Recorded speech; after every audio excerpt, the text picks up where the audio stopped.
제5편 중국의 동남아 첫 번째 카간프 주석의 카간프 하간부를 가리킨다고 했다. 도시 중간을 가로지르는 강이 하가나이다.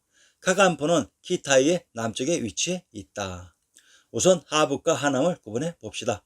경상도 하양의 군명을 하주 화성이라고 합니다. 신증 동국 여지스남에서 꽃화와 빛날화는 동일한 지명이라고 했습니다. 경상도 하양의 군명 화성은 제왕의 성 한성의 화성이 됩니다. 과연 그럴까요? 경상도 하양현의 영원이 화양역입니다. 현의 서쪽 칠리에 있다고 했습니다. 화양, 옛 촉지방 명칭이다. 화양국지 촉지에 의하면 지상에서 첨부라는 곳은 원래 화양을 일컫는다. 이는 촉지방을 화양으로 부르는 말로서 그 유래가 오래되었다. 원래의 화양인 촉은 왕부의 중심 관중 지역이었는데 역사를 조작하면서 이 화양의 촉을 천주가 있었던 개경성도에 이입했던 것입니다. 이 하나의 조작으로 인하여 지난 10년 동안 헷갈렸던 것입니다. 본래 개경에서 관중의 한성 우측으로 하천이 흘렀는데 파괴된 것 같습니다. 관중의 좌측에서 흐른 한강과 우측으로 흐른 회수가 만나 그 가운데 구중궁굴의 터 부분이 간도 하간이 되어야 합니다. 지금도 자세히 보면 물이 흐른 흔적이 뚜렷이 있습니다. 창루, 주석의 하북성 창주북은 장로진이라고 했다. 저자가 정확히 밝혀드리겠습니다. 창루의 특징은 엄청난 양의 소금이 생산된다고 합니다. 황해도 연안의 군명을 염주, 온주, 오원, 양원이라고 합니다. 황해도 연안의 군명이 소금밭인 염주로 군명 온주와 양원은 사마의하, 제갈 공명의 고향 관중의 지명들이라고 했습니다. 창리, 주석의 창리로 대부분의 주석가들은 이곳을 제남부로 보았으나 펠리오는 동평부와 축주 사이에 있는 육주로 비정했다. 육주는 송금대의 장로로 불렸고 이것이 폴로의 창리가 된 것이라고 했다. 그러면 육주의 지명을 살펴봅시다. 합비는 안희성의 성도로 구강군의 관할에 속했고 수나라 때는 합비원에 여주가 설치되었으며 루저우로도 알려졌다. 회남은 중국 전한의 제후 왕국이다. 최대 영역은 안우이성, 장시성, 후베이성에 걸쳐 있었으나 나중에 구강군만으로 영역이 축소되었다. 서울은 유, 수춘이다. 루저우와 루아는 동일한 지명을 다르게 표시하는 방식으로 이것이 육, 수춘이라고 합니다. 육이라는 곳에서 육시가 기출된 것은 성씨족부의 기본 원칙입니다. 육시는 중국 하남성 평원 방군의 지명에서 시작되었다. 육시는 본가는 옥천 단번이다. 평원이란 강원도 원주의 군명으로 천조가 있었던 성도라고도 했습니다. 여주에 있는 산이 여산으로 이 여산이 바로 금강산입니다. 육시가 옥천 단번이라는 얘기는 이 옥천이 역사 속 육으로 옥천은 천황님이 계셨던 곳이라고 했습니다. 투님프, 주석의 투님프를 취하고 동평부를 가리킨다고 했습니다. 동평의 지명을 밝혀봅시다. 신중 동국 여지스남 동래현의 속현을 인용합니다. 동평현, 현의 남쪽 10리 떨어진 곳에 있다. 동평이 동래의 속현으로 가까운 곳에 있었습니다. 동래의 군명 봉래는 봉래풍악의 금강산이라고 했습니다. 동평과 동경은 동일한 위치의 지명으로 동경의 경주는 천황님이 계신 곳이라고 했습니다. 신주 마투, 조석의 신주 마투로 신주는 신주를 가리키고 마투는 마두를 가리킨다고 했습니다. 신주 마투는 신주와 마토입니다. 경상도 송주의 군명을 신안가야 송산 경상대주라고 합니다. 신안과 신도는 동일한 지명으로 만중산의 지역 한양장안을 신주인 신도라고 했습니다. 그러면 마투는 관중지역에 있어야 됩니다. 마토, 마현, 마도, 마업은 동일한 지명을 다르게 표시하는 방식입니다. 충청도 한산의 군명을 마산, 마읍, 한주라고 합니다. 한산이란 지역국 한나라가 있었던 곳이며 한씨가 개출된 청주입니다. 청주는 한강인 청하의 압록강과 금강산에 기대고 있어야 됩니다. 한산 팔경의 일부를 인용합니다. 원산수고라고 합니다. 그런데 신증 동국 여지스남에서는 원산을 영주산인 한라산이라고 합니다. 청주 근처의 한라산 보이십니까? 이것이 진실의 역사인 것입니다. 렌주, 주석의 린주로 폴로의 설명으로 봐 이곳은 대운하와 황하가 만나는 곳에 소주를 가리키는 것으로 보인다. 문헌 자료에서는 그 흔적을 찾아볼 수 없다고 했습니다. 그러면 저자가 린주의 정체를 밝혀드립니다. 린주가 림주입니다. 린주를 소주라고 발음하지는 않습니다. 충청도 임천의 군명을 임주라고 합니다. 임주가 군명인 충청도 임천의 지형을 인용합니다. 서고정의 시에 들으니 당나라 군사 일찍이 이곳에 주둔했을 때 어찌하여 신라 장수 침범에 괴롭혔나.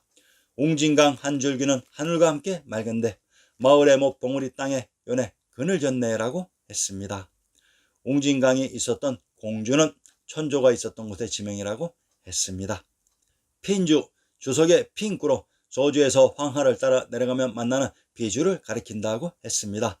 핀주는 카타이 안에 위치해 있다고 했습니다. 저자가 정확한 핀주를 밝혀드리겠습니다. 현재의 주작 이입된 차이나의 지명들의 억지로 동방견문덕의 여정을 맞추려다 보니 린주가 소주가 되고 핀주가 비주가 되는 코미디가 벌어지는 것입니다.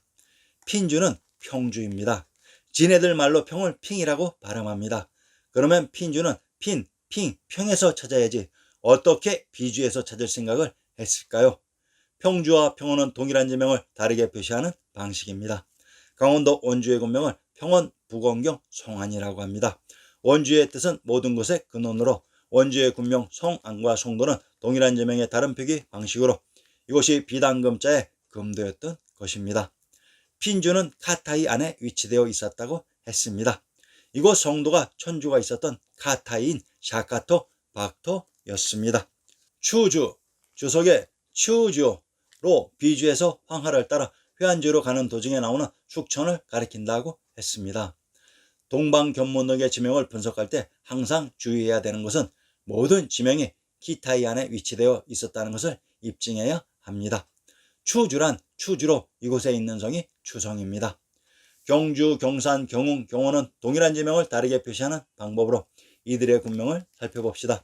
경상도 경산의 군명을 장산, 옥산이라고 합니다. 함경도 경원의 군명을 공주, 광주, 추성이라고 합니다. 함경도 경흥의 군명을 공성, 광성이라고 합니다. 함경도 경원의 군명이 추성으로 상계의 지명들은 천황님이 계셨던 동경의 경주에서 관중의 한강에 있었던 곡부까지의 지명들입니다. 이곳이 또한 황화와 회안주이기도 합니다. 카구이, 주석의 카이주로 회안주 맞은편에 있는 하구를 옮긴 말이라 했다.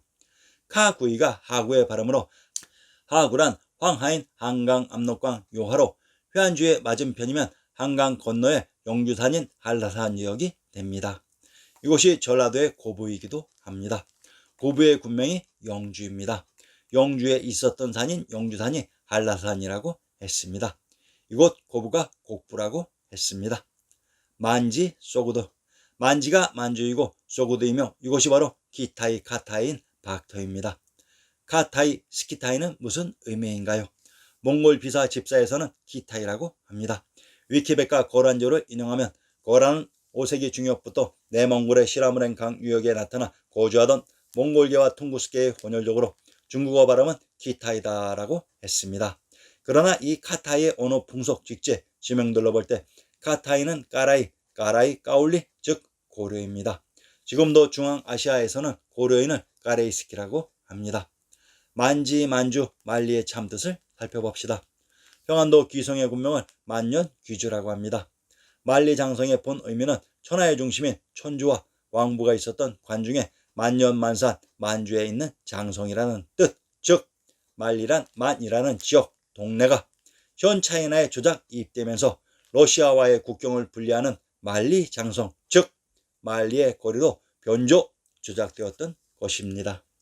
코이칸주, 주석의 코이간주로 황하하루에 위치한 회안주를 옮긴 말이라 했습니다. 회안과 회양은 동일한 지명을 다르게 표시하는 방식입니다.